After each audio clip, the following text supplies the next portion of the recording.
Bom dia. Prazer estar aqui conversando contigo. Antes de falar um pouquinho de quem é o Paulo Espíndola, eu queria te dar parabéns pela ideia de fazer esse documentário sobre a história da nossa cidade, a história da nossa terra.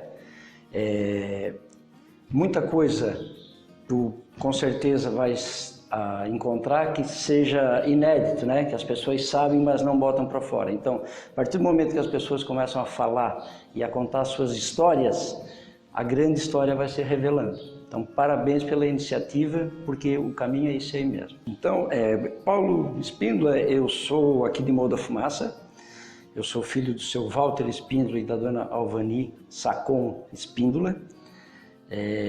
O pai é natural daqui e a mãe nasceu em Rio Prudente, mas veio para cá muito pequena. E os dois fizeram a vida aqui, tiveram 5 filhos, eu sou o segundo, né? E nasci aqui, fiz meus primeiros estudos aqui no Colégio Princesa Isabel. Depois eu fui estudar em Criciúma, no Colégio Marista, através do Fioravante Espíndola, né? Que era professor naquele colégio e nos levava para estudar lá. Então eu estudei no Colégio Marista. Depois eu estudei em Joinville, na Faculdade de Engenharia de Joinville. E vim terminar o meu curso de Engenharia na Universidade Federal em Florianópolis. Me formei como engenheiro civil em Florianópolis e trabalhei um tempo fora. De início trabalhei com a Confer, construtora Fernandes, que era do Moacir Fernandes, filho da terra também. Então rodei o estado aí em algumas obras, Palhoça, Joinville, Laguna, Florianópolis, e depois retornei para a terra. Montei uma pequena empresa aqui de engenharia, prestação de serviços. Acabei casando, né? Aqui em Morro da Fumaça. Tive 2 filhos, e a Júlia e o Gustavo, e agora tenho uma neta, a Betina. E estamos aqui. Paulo, para falar também da vida de um filho, precisamos contar um pouquinho da história dos pais, né? Quem era o seu Walter? Como é que o seu Walter, que era que ele veio para cá? Como foi isso? O pai ele já nasceu aqui, né? Ele nasceu em Morro da Fumaça. Eles moravam aqui onde hoje é o bairro Naspolini, à esquerda, mais ou menos ali onde a Molisa durante muito tempo teve um depósito de barro, à esquerda, onde tem a estrada para Sangão e Vargedo, ali naquele encruzo ali. Eles moravam por ali. Aquele terreno abaixo era do vô e eles faziam a vida ali. E o pai, quando ele estudava no colégio, vida normal, como o que tinha na época, né?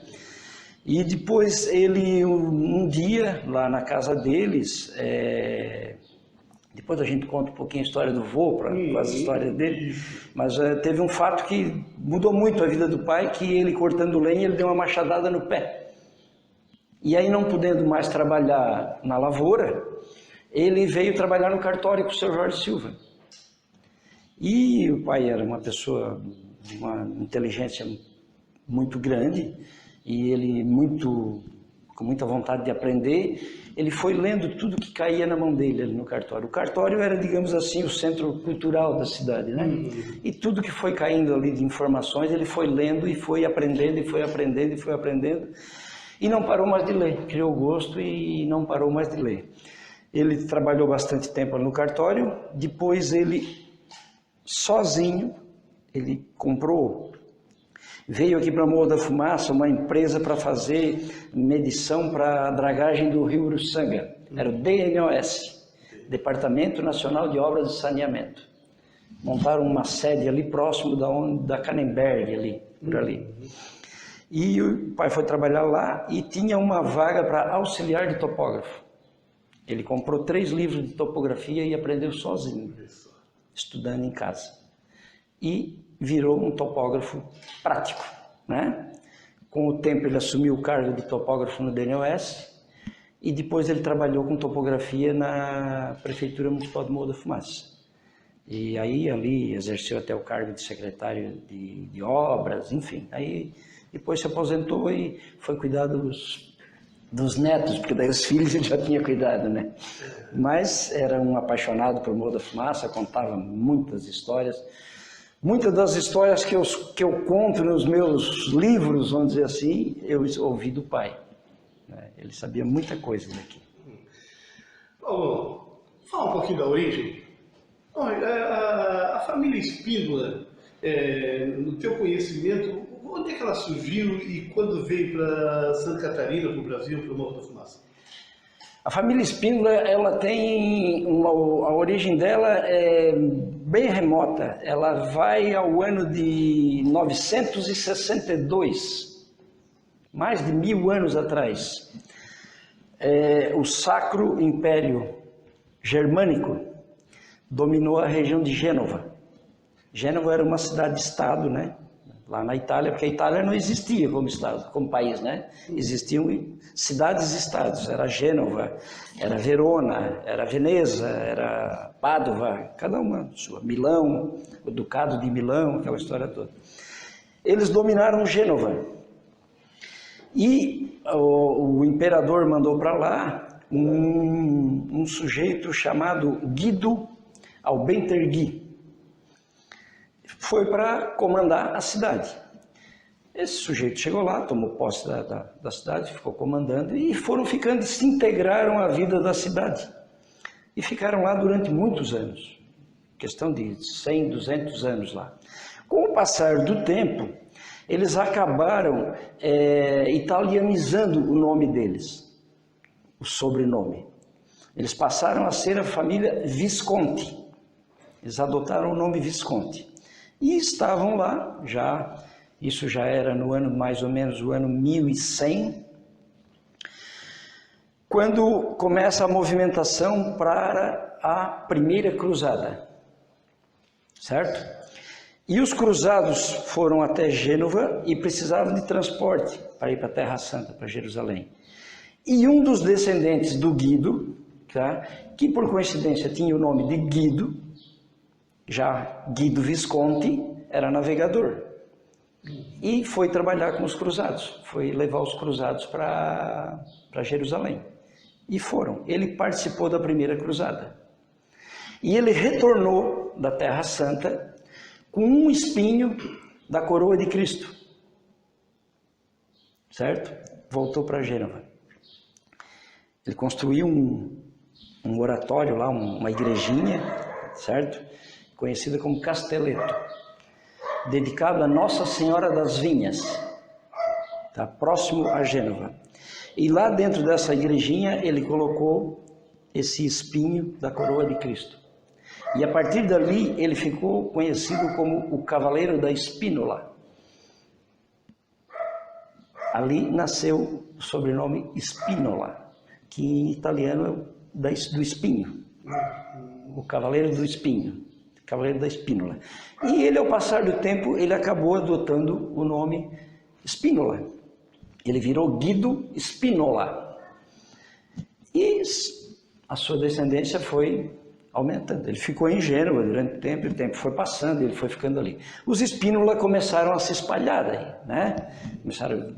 Tem relatos de alguns que vieram para a Espanha, vieram para Portugal, ao longo da Itália. Na Europa toda tem Spínola espalhado. Tem até uma história interessante, assim, vamos fazer uma parte. Um desses primo do Guido, ali, um dos parentes do Guido, um visconde daquele, ele se tornou cardeal, certo? Ele se tornou cardeal. E naquela época, a eleição do Papa, ela se dava na cidade onde o Papa morria. Hoje ela é feita no Vaticano, na Capela Sistina. Naquela época era assim, se o Papa viajasse, estivesse numa cidade, onde ele morresse, a escolha tinha que ser feita ali. E o Papa estava viajando e morreu numa cidade italiana chamada Viterbo, uma cidadezinha pequena. E o Papa, em suas viagens, acabou morrendo lá. Eles chamaram os cardeais para fazer a eleição do Papa, né? Nessa cidadezinha. Só que os cardeais não conseguiam se entender. E esse processo foi demorando. Quando o Papa morre, é declarado na igreja o tempo vacante.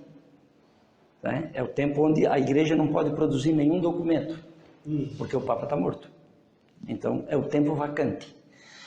E Esse período é o maior tempo vacante da história. Ele durou quase 3 anos.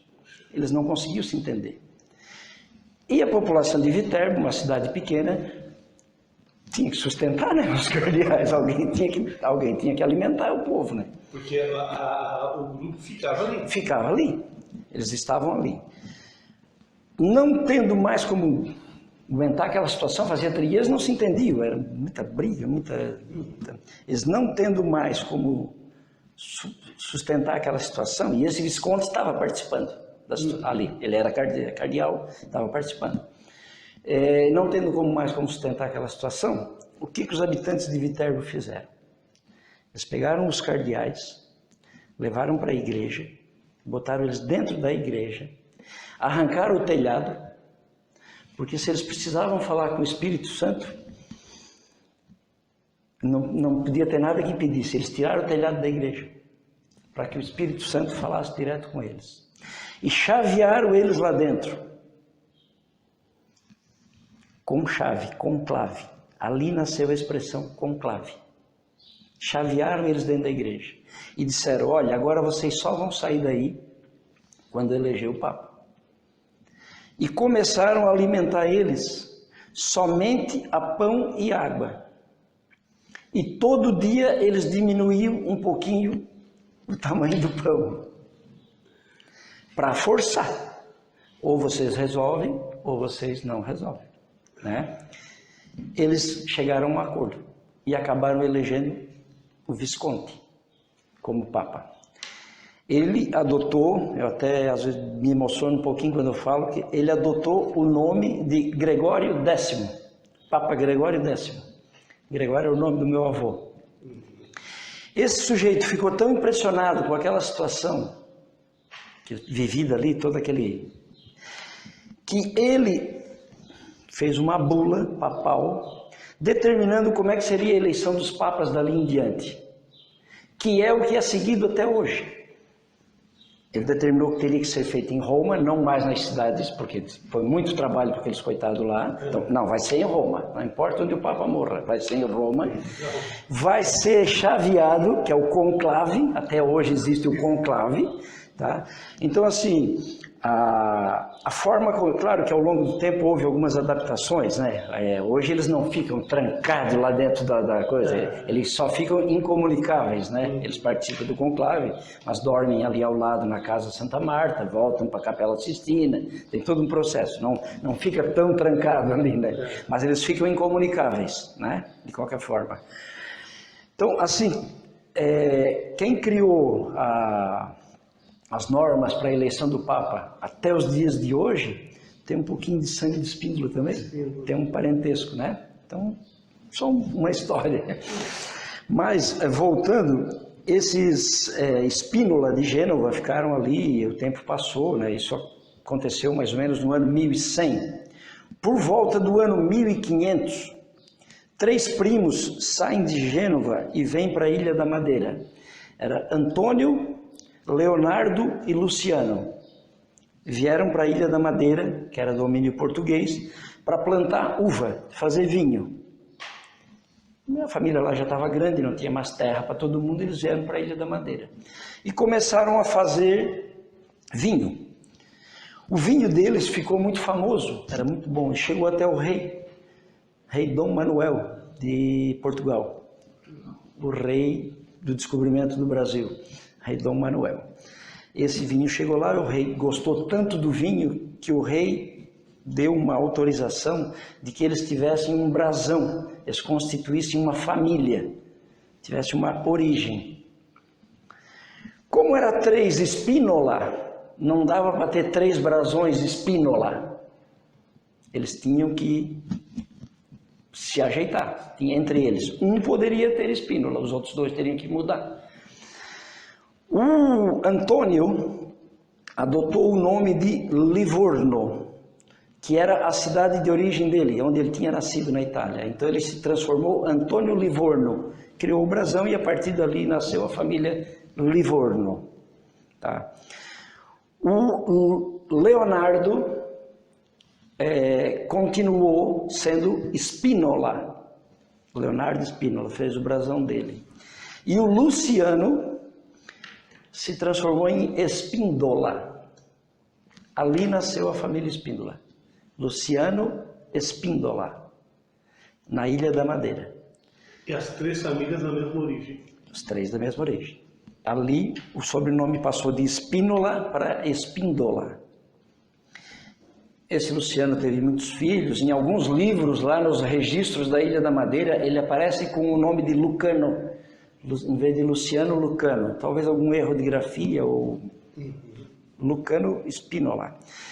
E os descendentes dele se proliferaram, acho que eles eram meio entusiasmados, porque eles tinham bastante filho.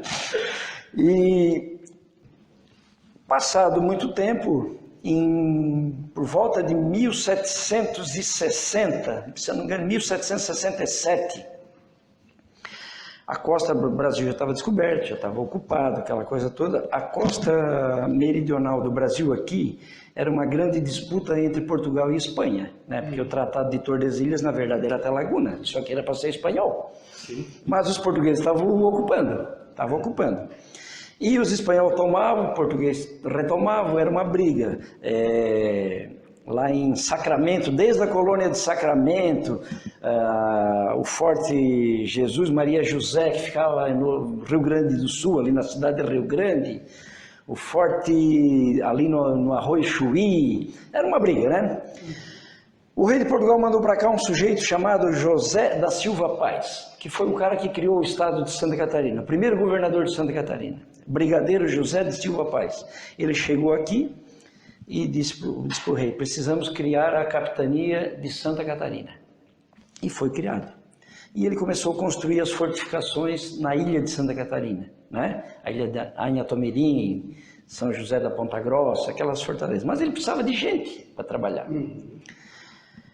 Então o governo português decidiu investir na migração açoriana, né?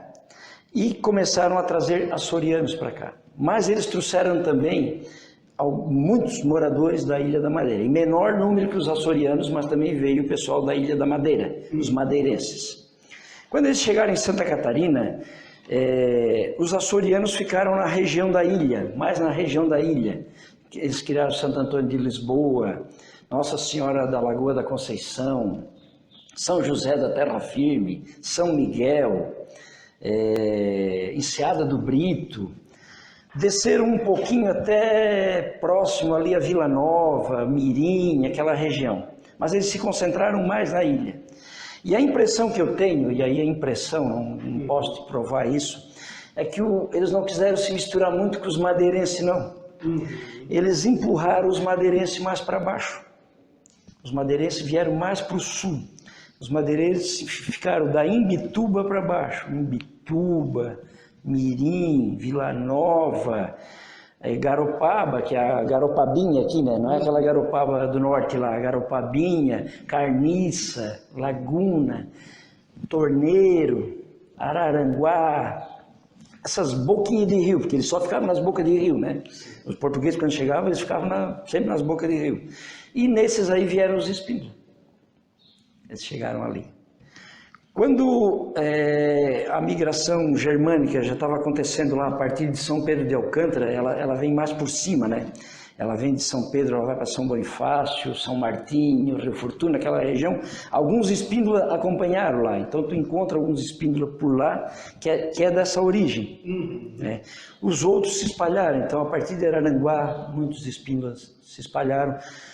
Os que ficaram em Laguna chegaram até Tubarão, a região de Tubarão.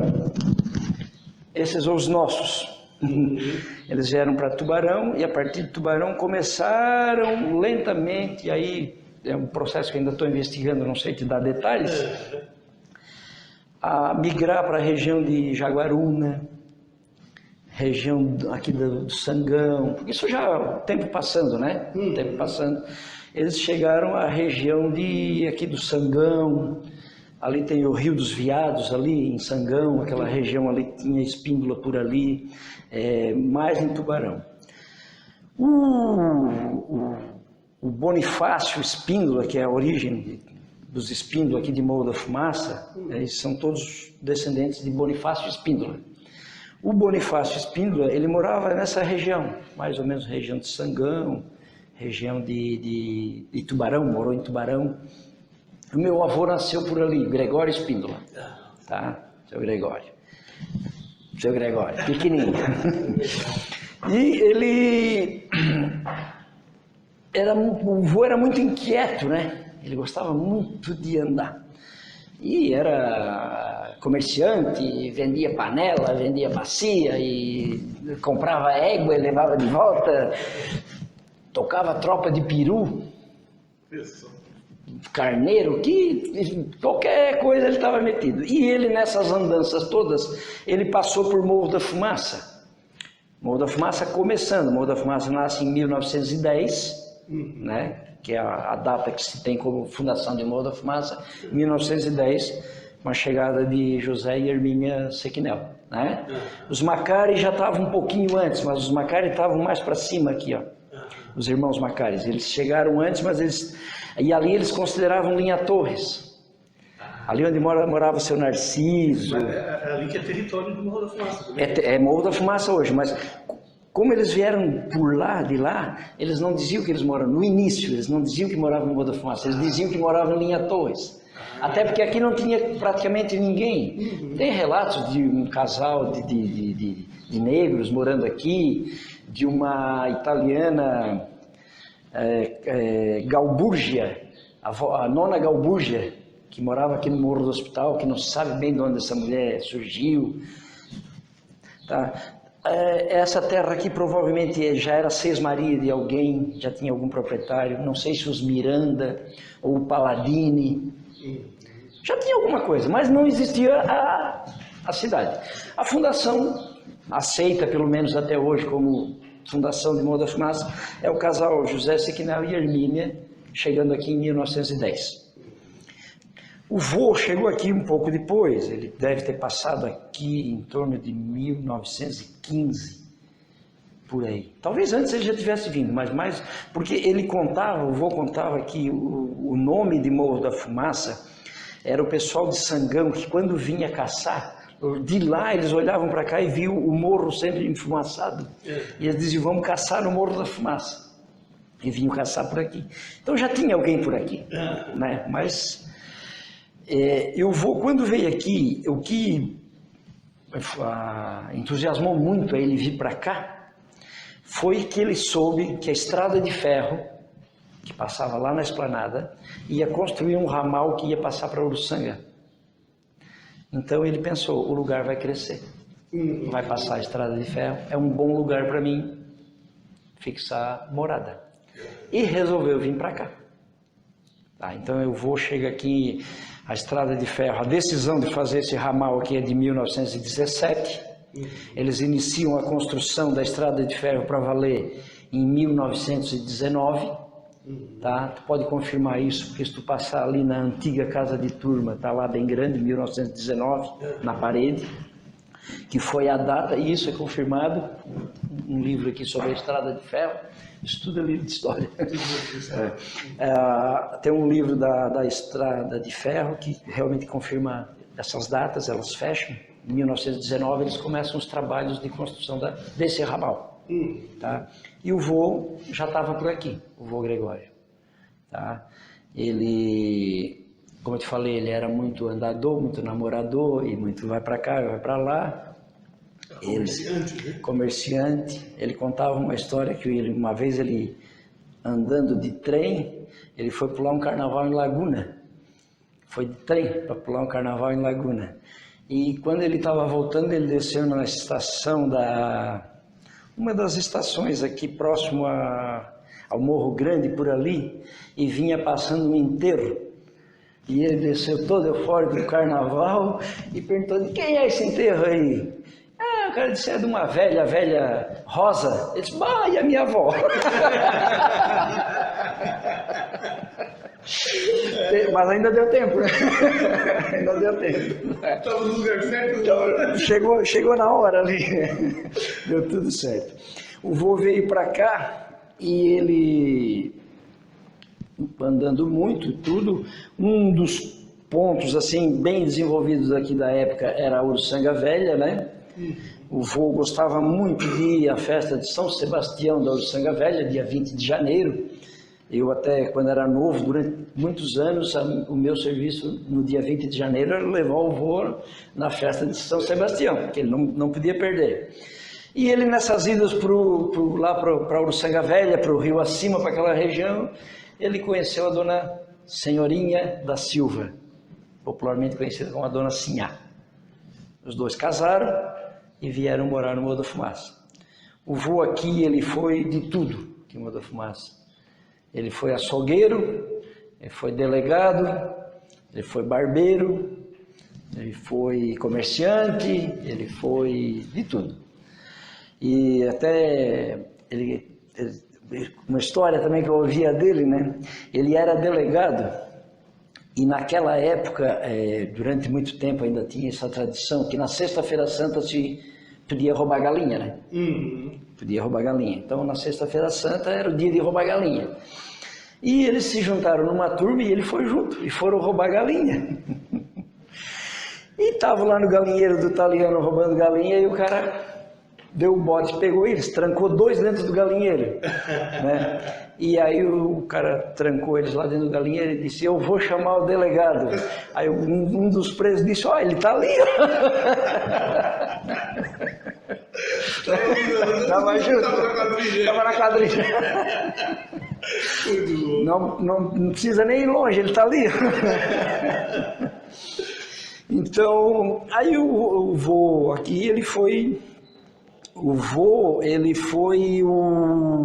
primeiro oleiro também de Morro da Fumaça. Mas ele foi o primeiro oleiro no sentido, ele nessas andanças todas dele, ele foi até Palhoça.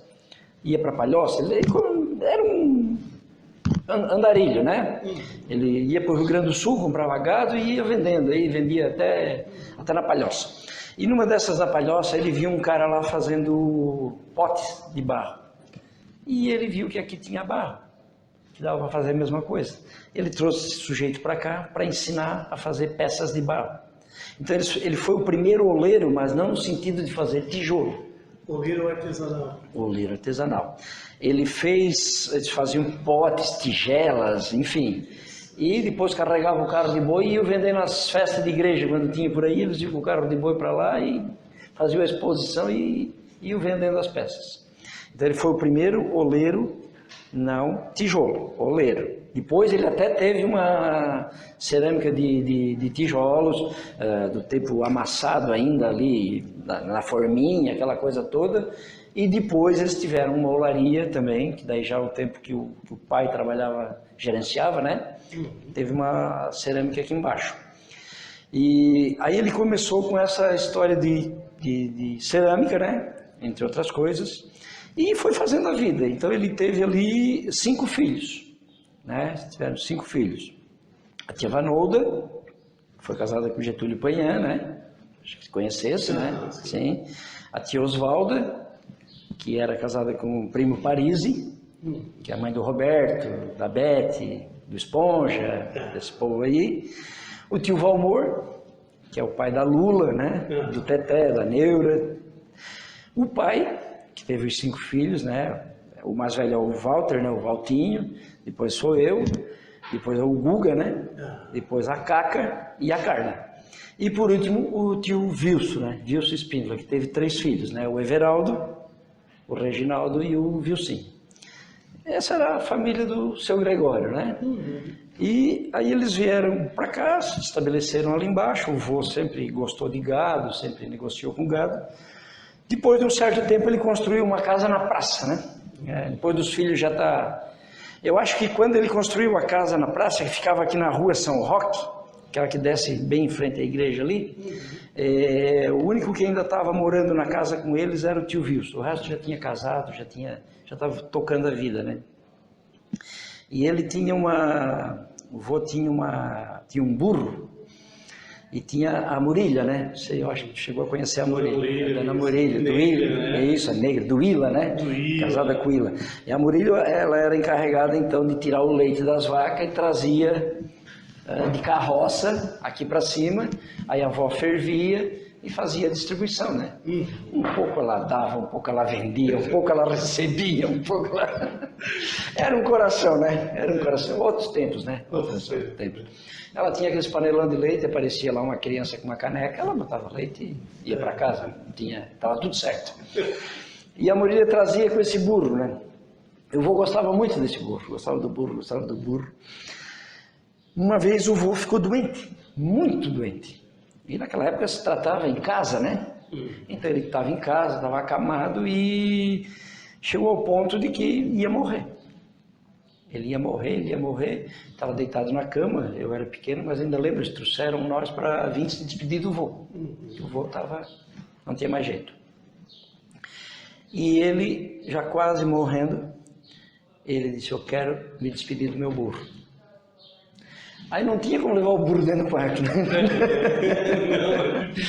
E nem levar ele para a rua, porque ele estava nas últimas, né? Vai mexer. Eles trouxeram o burro e botaram a cabeça pela janela.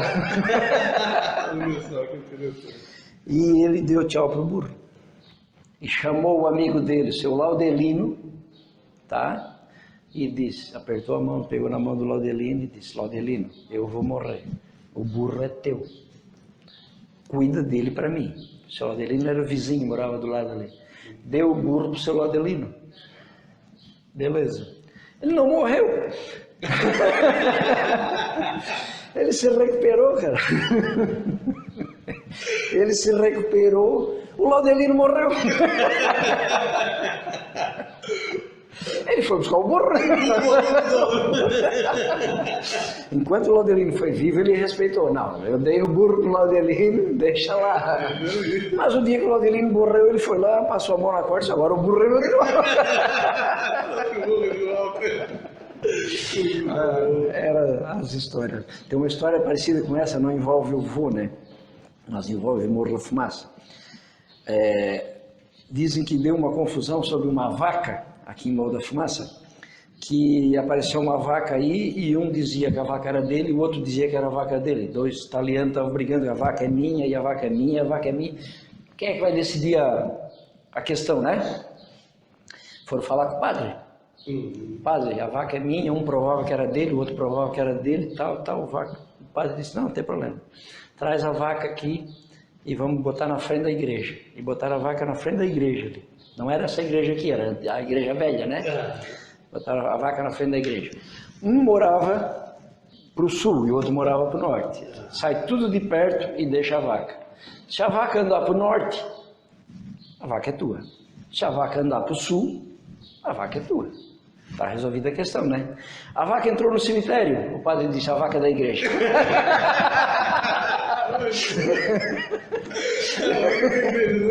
Está resolvido. O cemitério era do lado da igreja. Soltaram a vaca, puf, para dentro do cemitério. A vaca é da igreja. Na verdade, ali tinha um cemitério atrás da igreja, né, Paulo? Ao lado. Conta um pouquinho essa história aí, Paulo. Do cemitério? A informação. E da igreja também, né? Como é que surgiu a igreja de São Roque e que ano ela foi implantada no Morro da Fumaça? Qualquer colônia que começasse a surgir era a construção de uma capela, uma capelinha. E aqui em Morro da Fumaça não foi diferente. Fizeram uma capelinha e começaram a se reunir ali, né? Logo eles já aumentaram, já fizeram começaram a construir uma coisa um pouco maior. O vô me contava que de início eles fizeram só o púlpito, né? Só a parte dos fundos da igreja, vamos dizer assim, onde pudessem colocar a cruz, onde pudessem colocar a imagem do santo, aquela coisa toda. Os fiéis ficavam na rua, não tinha como construir, né? Então eles fizeram só ele chamava de púlpito, né? Nós fizemos só o púlpito, Paulo, ali, tá? E depois foram construindo a igreja. Eu não cheguei a conhecer essa igreja, tá? Mas eu já vi uma foto dela, tem foto dela, tá? Uma igreja mais rústica, né? mais simples, né? Era o que eles podiam fazer na época. E o seu Pedro Gabriel entalhou uma imagem de São Roque, ele era devoto de São Roque. Ele entalhou uma imagem de São Roque, tá? Que tem até hoje. essa imagem aí, e a partir dali São Roque passou a fazer parte, a ser o padroeiro de Morro da Fumaça. Bem no início, 1910 já começaram, 1911, 12 por ali, tá? 1914 com certeza já tinha, entre 1910 e 14, isso, 1914 já tinha. E depois, tinha essa igreja, o cemitério era do lado, e depois eles resolveram construir a igreja nova, que é essa que nós temos aí. Esta igreja é uma réplica fiel da igreja de Nova Trento, cidade de Nova Trento, a terra de Madre Paulina, né? Não é a igreja lá da Madre Paulina, lá no Madre Paulina é um distrito de Nova Trento, né? Vígulo, acho, alguma coisa assim. A igreja, a matriz de Nova Trento, ela é uma cópia a nossa igreja é uma cópia dela. Tanto que eles trouxeram de lá pedreiros para fazer a igreja aqui. Vieram alguns pedreiros de lá para construir essa igreja. Um deles era o Piva, né? Esqueci o nome dele agora, o pai da Margarida. O pai da Margarida era um deles. Outro casou aqui com a irmã da dona Zoraide Saviato aqui, mora em Curitiba. No ano passado ele esteve aqui, visitando a igreja. Nós estávamos com as obras de reforma da igreja ali, e ele esteve aqui contando como é que fazia, os andaimes, aquelas coisas todas. Foi bem legal. Esteve visitando o Morro da Fumaça. E aí depois eles desativaram o cemitério, levaram lá para o seu Pedro Bortolato, lá, aquele terreno, onde é hoje. Ele era um terreno do seu Pedro Bortolato, ele cedeu, provavelmente deve ter cedido, desconheço bem a história, e transferiram para lá, foram levando assim. Eu lembro muito pouco do cemitério aqui, eu lembro assim dos restos, quando eles retiraram, ficou muito resto de túmulo, né, aqui. Isso eu ainda lembro. Aquela região ali. Que é atrás da igreja, por ali, né? É do lado, entre a casa do seu Paulino e a igreja. Ah, sim. Aquele espaço ali, tá? Era ali o cemitério, tá? Cemitério velho de Morro da Fumaça. Eles contam uma história que ali na casa do seu Paulino funcionava um bar, né? E eles foram para lá nesse bar de noite, tomaram uns tragos e começaram, corajoso, não é corajoso, tem que ir lá no cemitério. E estava lá, é o Pedro Gabriel, estava lá tomando um trago e duvidaram que ele fosse no cemitério. E tinha morrido um sujeito, se eu não me engano é Valdemar Casagrande, tinha sido enterrado. E eles tinham botado uma cruz muito bonita em cima do túmulo dele, uma cruz bonita. E os caras na bodega duvidaram do Pedro Gabriel. Eu duvido tu ir lá roubar a cruz do Casagrande e trazer aqui para nós ver, para provar que tinha ido no cemitério, né? Mas eles já estavam com tudo preparado. Um ficou escondido atrás do túmulo, né? E ele foi, já meio tchucom, né? E ele foi. Quando ele pegou a cruz, o cara grudou no pé dele. Poxa. Aí disse que ele não se abalou. Ele olhou para o lado e disse: não, Casagrande, eu trago de volta. Não se assustou. Não te preocupa, Casagrande, eu trago de volta. Esse tinha sangue frio, né? É verdade, Paulo, lembra do cinema quando... Lembro. Cine Lux, do seu Otávio Naspolini, funcionava ali onde era ainda hoje tem o prédio ali, né? Ali funcionava o Cine Lux, nome do cinema. Ali, além do cinema, se usava muito era o que nós tínhamos de social, digamos assim, né? Quando tu queria fazer uma formatura, quando tu queria fazer uma gincana, quando tu queria fazer uma solenidade, uma apresentação de teatro, porque tinha palco, ele era inclinado. Ali era inclinado, com as cadeiras. As cadeiras eram de madeira, mas por incrível que pareça, elas eram confortáveis. Eram boas, dobráveis, assim. Era moderna, para a época era uma coisa moderna. O palco lá embaixo, tinha a entrada por trás do palco, assim, então muito bem projetado. Tu conseguia fazer peça de teatro, conseguia um monte de coisa ali. Então acontecia muita coisa ali. Aquele espaço ali era de se pensar em recuperar. A cidade ganharia muito se tivesse aquele espaço, como um anfiteatro, né? Ele era um anfiteatro. E tinha as projeções do cinema, né? Então teve várias épocas do cinema, né? Tinha várias épocas. E na época o forte do cinema era o cinema nacional com as pornô chanchadas, né? E eram só para maior de 18 anos. Né? E nós era de menor, mas nós queríamos ver também um pouquinho também, né? Então nós ia para ali e ficava um policial na porta. Ficava o bilheteiro, né? Quem trabalhava no projetor era o Jorge Catarina, né? Muitos anos o Jorge Catarina passava lá, os rolos de fita, de vez em quando arrebentava, cortava um pedaço, tudo normal, tudo certo. E tinha, na entrada tu entrava, tinha ali a salinha da pipoca, normalmente era a Fátima, a Nastoline, alguém que cuidava ali, né? Um dos filhos do seu Otávio vendia ingresso, um ficava na porta, mas ficava um policial. Quase sempre era o Pescuma. Quase sempre era o Pescuma, ficava ali de policial.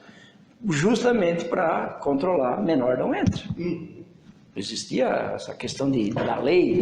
Sim, né? Era cumprida. Era cumprida, então ele ficava ali. E nós era de menor, e nós ia para ali. E ele não deixava entrar. Ali o Circulito, o Márcio do Quintino, o Mimacari, essa turma entrava. Esses aí passavam, né? Mas eu, o Edinho da Dona Patrícia, ia ficando para trás, cara, é um berreiro. O cara tem a mesma idade que eu, e entrou, e eu não entro e tal. Até que no finalzinho do filme, então, ele abria. E aí nós entrava correndo para ver o finzinho do filme. Muitas e muitas vezes eu só vi o dente. Fechando a coisa. Mas às vezes tu conseguia pegar ali 4, 5 minutos de filme no final. E a gente via filme ali, era depois, né, fomos crescendo, era o programa natural do sábado à noite. Tu ia à missa, ia ao cinema e acabou. De algum filme que tu assistiu inteiro? Assim, existiam alguns clássicos, né? Na Sexta-feira Santa passava A Paixão de Cristo. Isso não tinha nem que ver. Se eu fecho os olhos e eu vejo o início do filme, porque eu assisti ele 10 vezes, 15 vezes. O Cristo vai descendo um monte assim, em direção ao Pedro pescando lá embaixo. Esse era sagrado. Outro famosíssimo, né, que todo mundo viu e coisa, Marcelino Pão e Vinho. Esse era Deus o livre. Passava muito filme de karatê também. Filme de karatê e pornô chanchada, né?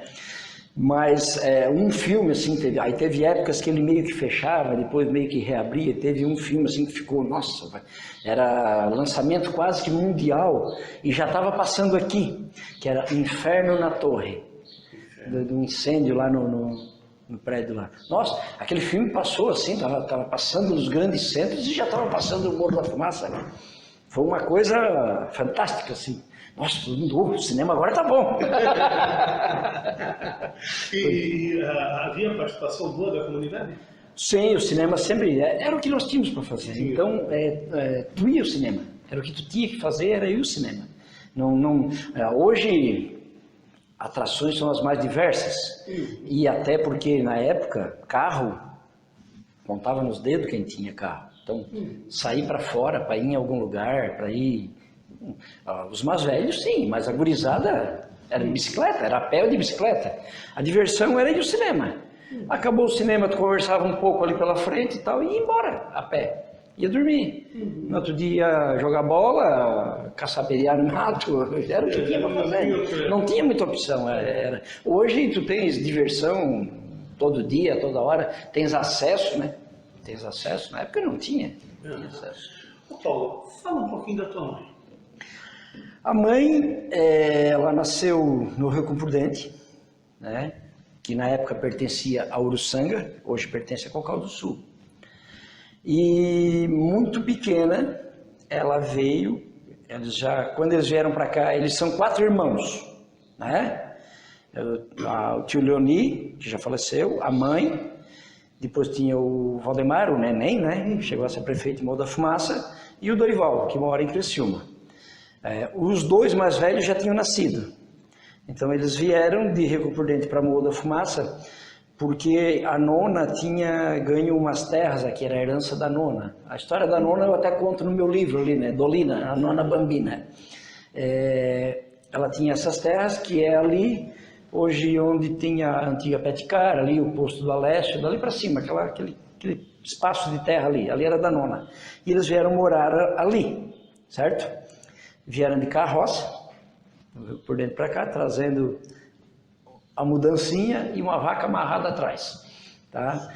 Que a vaca foi um presente que a nona Angelina deu para o nono, porque como ele tinha duas crianças pequenas, tinha que ter leite.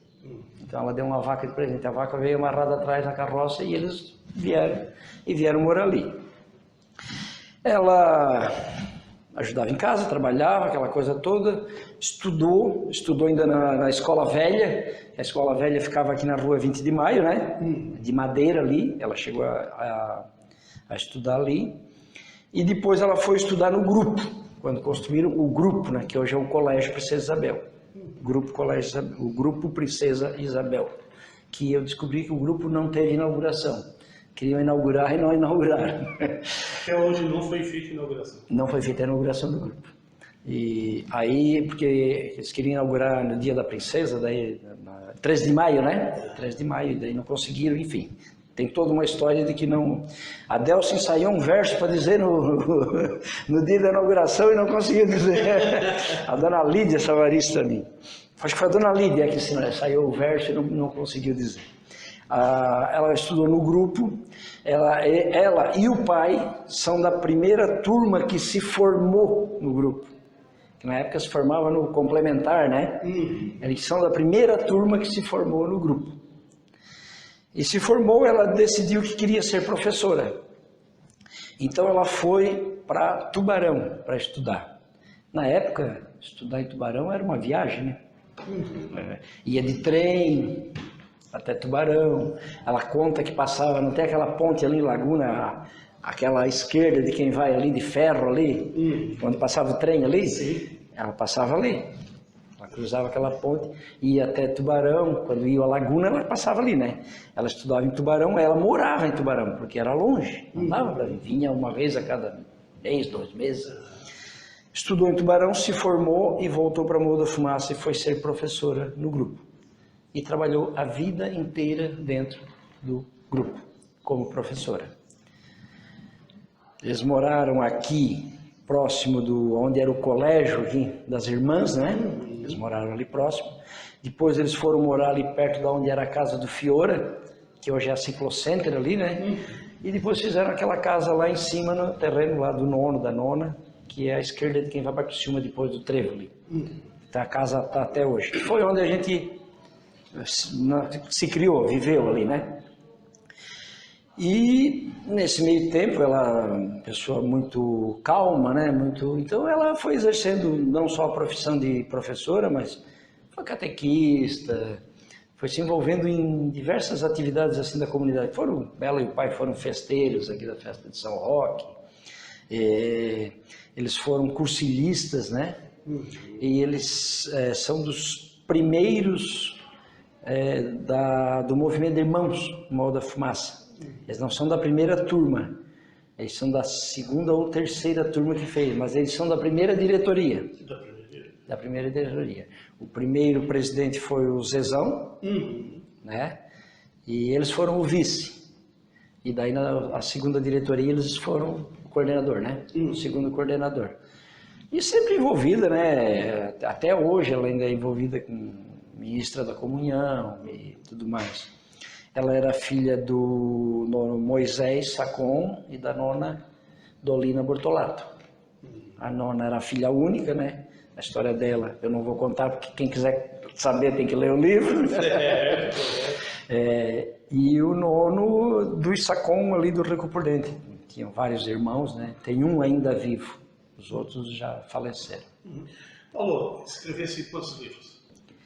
Publicado eu tenho um, escrito deve ter uns 5. Em 5. É.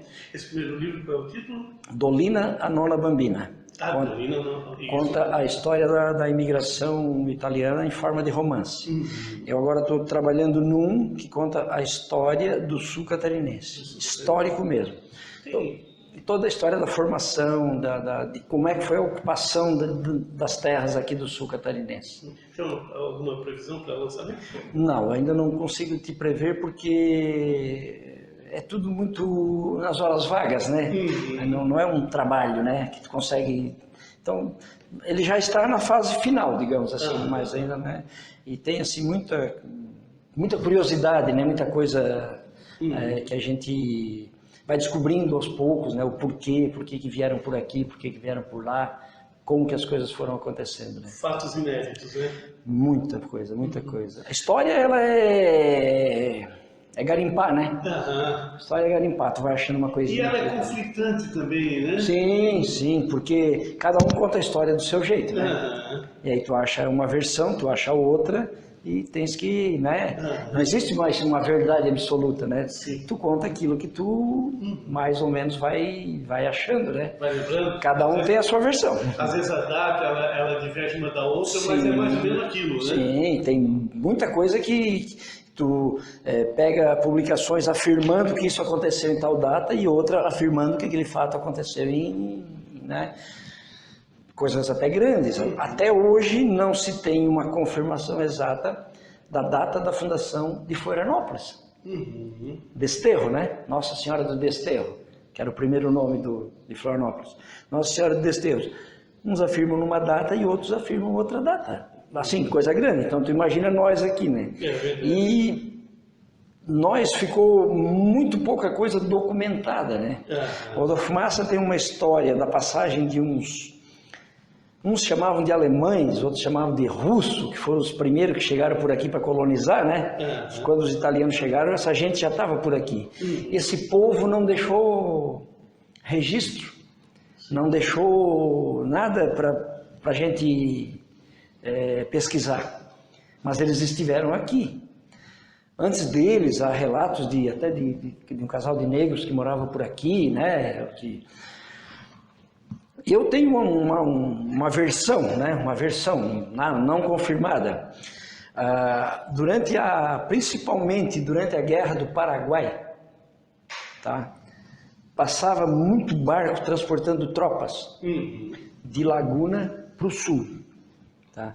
E era muito comum naufrágios. Porque aqui na frente das nossas praias, aqui, principalmente na frente ali de Campo Bom, Jaguaruna, por ali, existe um parcel de pedra, que hoje eles chamam a Laje da Jágua, né? Que o pessoal vai lá até surfar, vão pescar, é uma formação rochosa no mar. Aquilo ali já afundou muito navio. Até o Giuseppe Garibaldi bateu ali e afundou, aqui no Campo Bom. E durante a Guerra do Paraguai, o tráfico era intenso para o transporte de tropas, né? E as condições de levar esse povo para guerrear não eram os melhores barcos, não. Era o que dava, era o que tinha. E também quem foi guerrear era meio forçado, né? Eles levavam escravo para guerrear. E levavam gente que tinha, se tu era convocado para ir guerrear e tu não queria ir, tu podia pagar um para ir no teu lugar. E em muitos lugares onde faltava soldado, eles faziam uma festa e pegavam os homens ali e acorrentavam e levavam. Então, tinha soldados também, os voluntários da pátria, enfim, teve de tudo na Guerra do Paraguai. Guerra do Paraguai dá para nós falar um mês, né? Sobre a Guerra do Paraguai. É outro assunto que me fascina bastante. E nós vamos contar daqui a pouco. Então, esse movimento de barcos aqui na costa aconteceu muito naufrágio, muito naufrágio. Tem alguns relatos, tem um livro de uma historiadora içarense aqui, junto com o seu Nabor, que é outro historiador içarense, que relata esses naufrágios aí, de famílias que surgiram no Torneiro, na Uruçanga Velha, né, a partir de pessoas que naufragaram ali. Pois bem, quando naufragava, os que conseguiram, porque eles navegavam próximo à costa, então muita gente conseguia se salvar, né, agarrava no que dava ali e vinha dar na costa. Quando dava na costa, o caminho natural era voltar para a laguna. Mas muita gente escravo, vou voltar para a Laguna para quê? Para voltar a ser escravo. Aí se enfiavam no mato. Eles iam viver onde dava. A região de Poços ali, aquela região de Poços ali, ela tinha sempre me chamou a atenção isso aí, ela tinha uma concentração muito grande de negros vivendo ali. E negros com a pele bem escura. Eu não consigo provar isso, mas eu tenho para mim que aquele povo ali, a origem deles é essa. É gente que deu na costa, se embrenhou, veio até ali a região de Poços e foi vivendo por ali. E foi ficando por ali.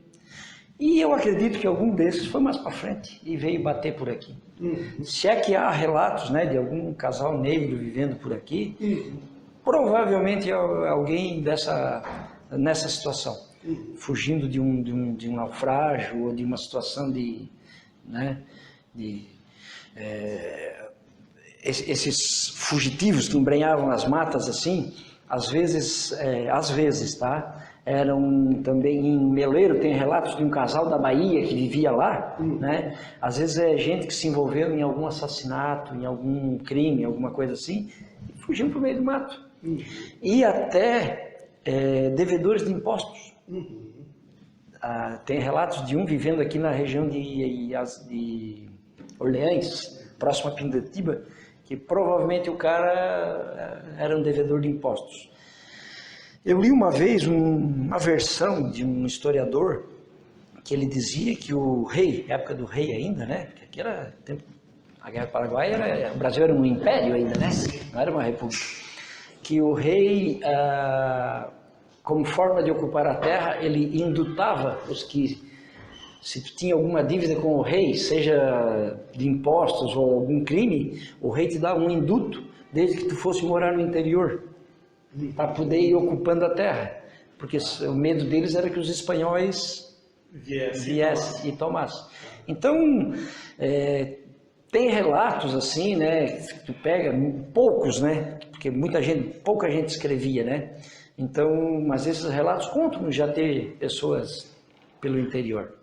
Tá? Então tu vai pegando, garimpar, né, uma coisinha aqui.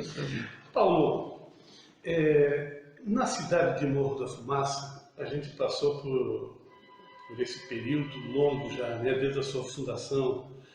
E em Morro da Fumaça, se tu fosse prefeito da cidade, o que tu faria na cidade? O que tu mudaria? O que tu faria que outros não fizeram até agora? Eu vejo Morro da Fumaça o seguinte, eu vejo que Morro da Fumaça, ela olha muito para cá, para o sul, enquanto que Morro da Fumaça devia olhar para o norte. Tá? Por quê? Ao sul nós temos Criciúma, e Criciúma absorve Morro da Fumaça. Morro da Fumaça vai para Criciúma para gastar, vai fazer rancho, vai fazer compra, vai comprar peça, vai se divertir em Criciúma. Morro da Fumaça vai levar dinheiro para lá, certo? Nada contra Criciúma. E eles estão certos, que bom que eles estão aí. Mas Morro da Fumaça só leva para lá. E para cá, nós temos 13 de Maio, Sangão, Morro Grande, Areinha, todas essas comunidades aí. E esse povo vem. Se tu for nas oficinas de Morro da Fumaça, se tu for no comércio de Morro da Fumaça, tem uma clientela grande dessa região. Que vem para Morro da Fumaça gastar nas oficinas, nas pizzarias, nas lojas de comércio, filhos nas escolas daqui. Nós temos umas escolas aqui, tem gente de lá que vem para cá estudar aqui. Então eu acho que nós devíamos dar mais atenção para cá. É mais interessante para nós. Eles trazem, tá? Tu não vê, muito difícil alguém sair de Criciúma para vir comprar no comércio de Morro da Fumaça. Agora, de 13 de Maio, do Sangão, da Morro Grande, da Areinha, enfim, vem. Então eu acho que Morro da Fumaça devia se voltar mais para cá. E vejo Morro da Fumaça muito pobre culturalmente, certo? Em termos de pensamento, em termos de inteligência, vamos dizer assim. Tu vê que iniciativas como essas tuas, que tem que partir de ti, uma iniciativa de resgatar a história. Se tu não faz, ninguém faz, não tem, sabe? Quando eu lancei o livro, o meu livro é uma coisa pequena, meu Deus, foi um acontecimento. Por quê? Porque ninguém nunca fez. Padre Claudino lançou livros e agora eu lancei um livro, cara. E esse, sabe? Então, nesse sentido, nós somos muito pobres, culturalmente. Resgate, dentro de 10 a 20 anos, a migração italiana que houve em Morro da Fumaça vai ser não vai ter mais nada. Não existe mais nada. Os últimos que tinha estão morrendo e não vai ficar mais nada. Vai ser um sopro. Não há um resgate.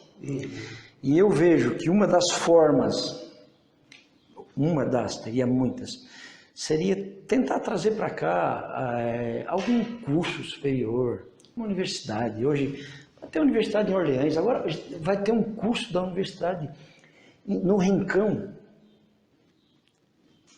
Palmas para o Rincão que conseguiu, porque é uma maravilha. Era para nós termos um curso aqui, era para nós termos aqui uma entidade cultural forte, né? Para resgatar, para manter, para te incentivar, onde é que tu vai mostrar esse teu trabalho? Tu vai ter que cavar um lugar, porque nós não temos. Não há um lugar específico. Não há um lugar específico, cara. Não tem um momento. Nós não temos uma festa cultural. Certo? As poucas festas que ainda mantêm alguma cultura, alguma tradição aqui, é iniciativa de escolas. Festinha junina, né? Que bom que as escolas ainda fazem, ainda mantêm, né? As escolas ainda fazem alguma coisa de festa junina, mas não existe uma entidade, não existe uma... para colar isso tudo, para manter, para incentivar, para tocar para frente. Está se acabando, já se perdeu muita coisa.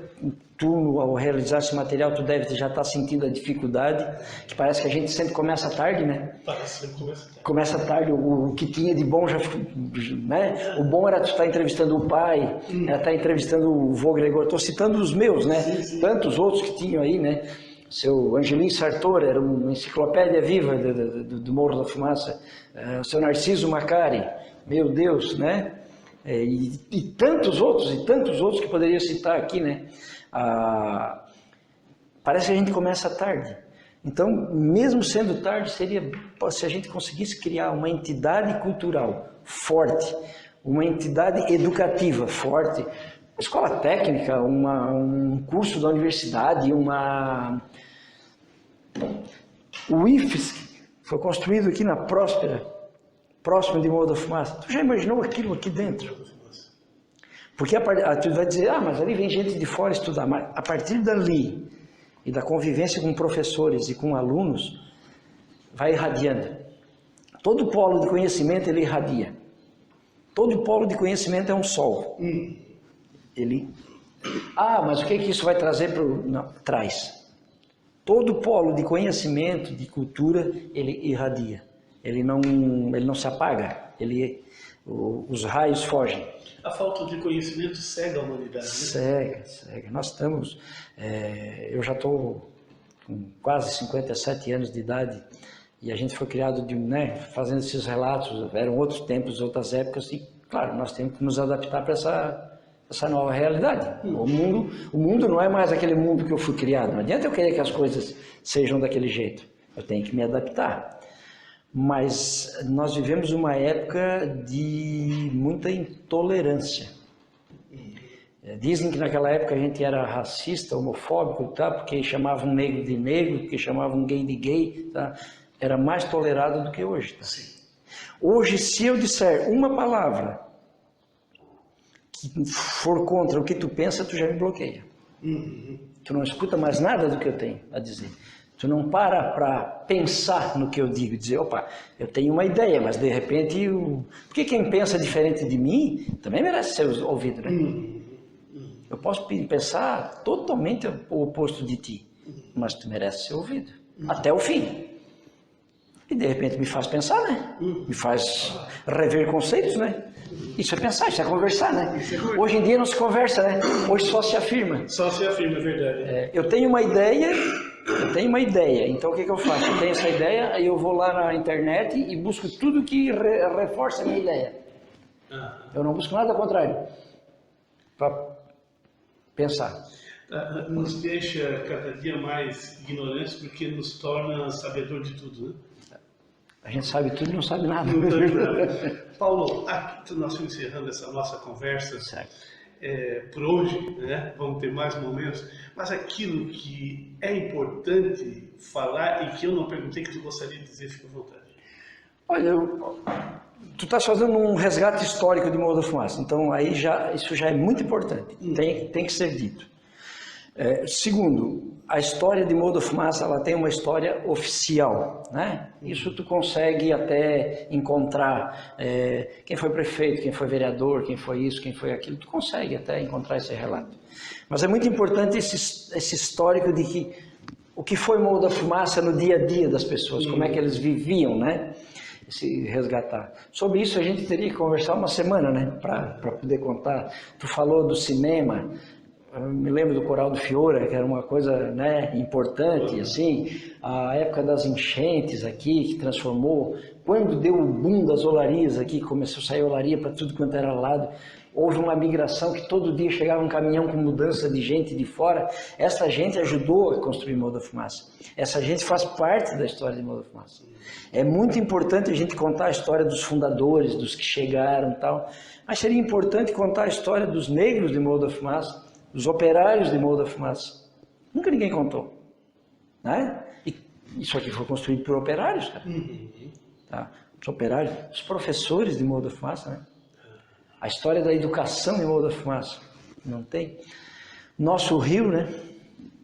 Nosso rio Linha Torres aí, que tem uma foto, cara, aqui na frente da casa ali da Dona Santa, ali, tem uma foto ali de umas senhoras sentadas, tipo, numa cachoeirinha ali. O rio passava ali, cara. Ali tinha um açude, tinha todo um, né? Nossa. Na noite em que, vou te contar só mais uma historinha na noite em que inauguraram a iluminação pública de Morro da Fumaça, tá? Hoje vai ter iluminação pública em Morro da Fumaça, que acenderam as luzes. O seu Jorge Silva pegou o pai, e eles foram de carro lá na estrada quem vai para o Sangão, que de lá dava para ver Morro da Fumaça de cima, para ver iluminada. Tinha, se eu não me engano, eram 9 lâmpadas.